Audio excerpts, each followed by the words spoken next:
Busted. Elon got me.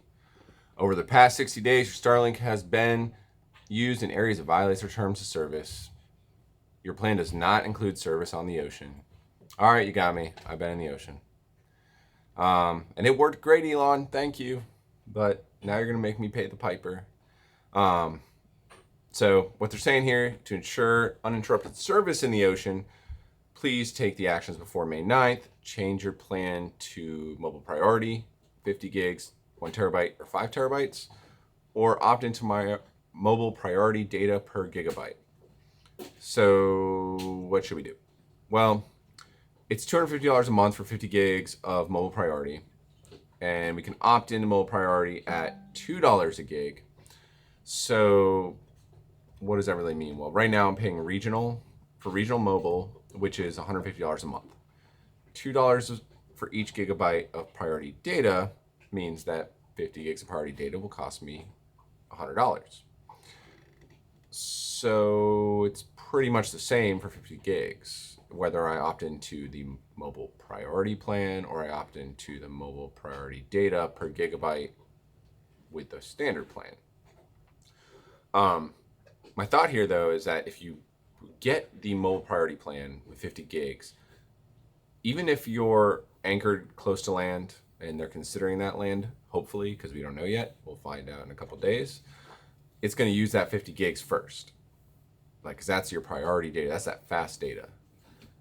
And then when you go out sailing, all of a sudden you're going to have to opt in anyways, and you're going to pay for additional priority data. So I think the actual solution here is to stick with what you got and then opt into mobile priority data when you move. The big question here is, what is considered ocean?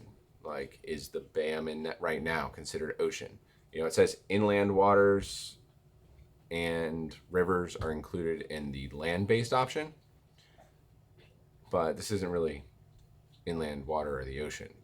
You know, if it doesn't work on regular data when we're anchored, that's going to be a killer. Like, that means that we need all priority data. If it works when we're anchored as regular data on our current plans with, until we get X distance from shore, that would be okay. Like, I could handle paying for an additional 50 gigs or whatever I need in between here and another country. I mean, it's pretty much what we were doing before, right? With Iridium Go, we would all get it. We have coverage as we go in between different countries, different land, like around the ocean. So we have, some emergency contact. We didn't have to necessarily budget our data because the thing was so freaking slow, but Starlink will still be way better than that. And if you're paying an extra $200 in a month to have ocean coverage, I don't really actually think that's the worst thing.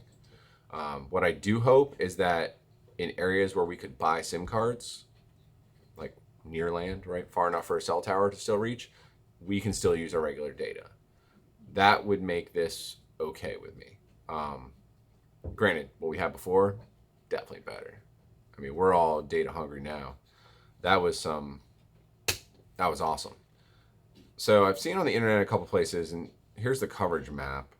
And what I've seen is some discussion that if it's a cell on here with coverage, then it's going to be considered land if you're in that cell. And those cells do reach out into the water a bit, which would mean that bays would be covered, close to shore might be covered as well by the regular plan.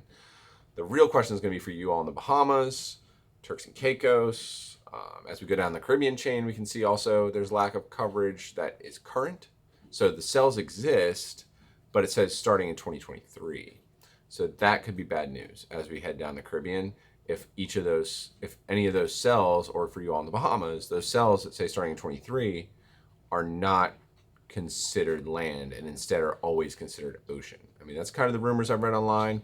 We won't know till we find out. We're about to find out. We don't have to wait very long, so I guess I'm excited to find out.